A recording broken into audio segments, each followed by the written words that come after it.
Hello and welcome to Nonprofit Live TV. I'm Larry Brill. We're coming to you from Austin, Texas, the Convio 2009 Summit, where nonprofit organizations are getting together and learning about best practices, how to basically be more successful in what they're trying to do. And we're going to be talking right now a little bit about video and how that plays into online services and how that can help those nonprofits do their job a little bit better. And joining me right now is Michael Hoffman. He's the CEO of C3, which is an interactive marketing company. And Michael, thank you for being with us. Thanks, Larry. Why don't we just start with the very basic question. What is the role of video right now in helping nonprofits? Well, video's become much more important to nonprofits, and that's because that's really what people are doing on the web today.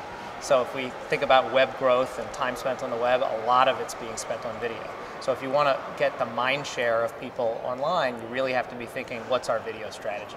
Does this relate to the age of the viewer, though? I mean, do nonprofits, do they need to focus their message a little bit more to the younger audience when they do video, because those are the ones that might be watching, versus, say, someone our age that might not be so clued into using video? You know, I think that's a misperception, actually, and I've seen some data recently about YouTube's age brackets, and actually there's as many people over 55 on YouTube as there are under 18. And that surprises a lot of people, but it's actually quite even across all the different age groups. So online video has become a really widespread thing that people are doing online. So I think putting it into that young people niche is a mistake. Where does the video fit into the overall marketing strategy, if you will, for a nonprofit? Right. I think that like all communications things that an organization may do, you have to really think about what are our goals, who are we trying to reach, where are we going to reach them, and so video is the exact same way. You have to be able to be strategic about it. You can't just throw a video out there. You know, we have a lot of people come to us and say we want a viral video, but you know, we always say viral to whom? Who are you trying to reach, and really focusing on your market. The thing that has made video even more important today is the role it plays in search. The video has become very important in search because Google is pulling in video results into first page search results. So if you're a nonprofit that has a search engine strategy, you really need a video strategy today. And then YouTube itself is a popular search engine. In fact, it's the #2 search destination on the web today. So people are searching, are they going to find your organization? You know, that's another important piece of the web strategy. Do you find some resistance from the nonprofits to adopt video as part of their toolbox? Yeah, I think that you know, we call it the dinner video is the experience that a lot of organizations have with video. It's that 10-minute gala event video that they spend a lot of money on and a lot of time, and they can't imagine doing that more than one time a year, and we don't blame them, but that's how they think about video. And so there's resistance when we talk about more video or video strategy. They're thinking, there's no way we can do that. And so we're really saying you need a paradigm shift. You can't be doing video the same way that you've been doing for your gala event. You can't be doing that for your everyday kinds of things. So we're really saying, how can you do different things for the online? How can you reuse and repurpose material, for example? You know, you can use things that were in those event videos and create shorter videos for the web. So there's lots of different things you can do. And as you know, we were talking about the role of professional versus amateur production. So there's really a role for both professional production as well as all the new kinds of video and video equipment out there that allows a much broader base of people to work on.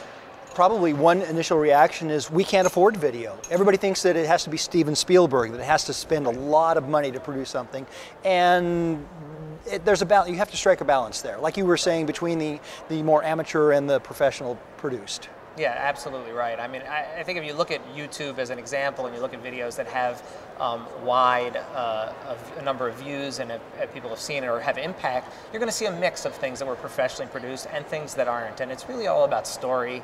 I think, you know, does it tell a good story? Does it really connect? Yeah. And so practicing and doing that as an organization on a regular basis, saying, what are our stories? How are we capturing them? What are we doing? You know, that's really where you're going to find those gems that are going to get people's attention, sure, whether it's professionally produced or not. And where does the Convio open technology fit into all of this? How does that help?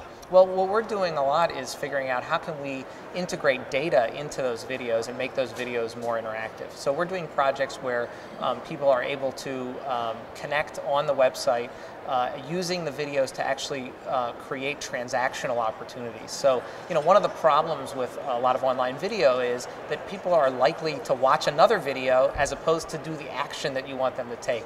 And so we're really focused on using the Convio tool set to bring those actions closer to where the video is happening.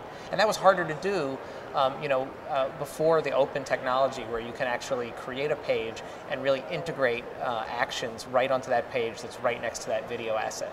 So just to wrap this up then, what would be the one thing, if you had that one message that you wanted to give to the nonprofits out there on how video might be integrated into all that they want to do? What would that be?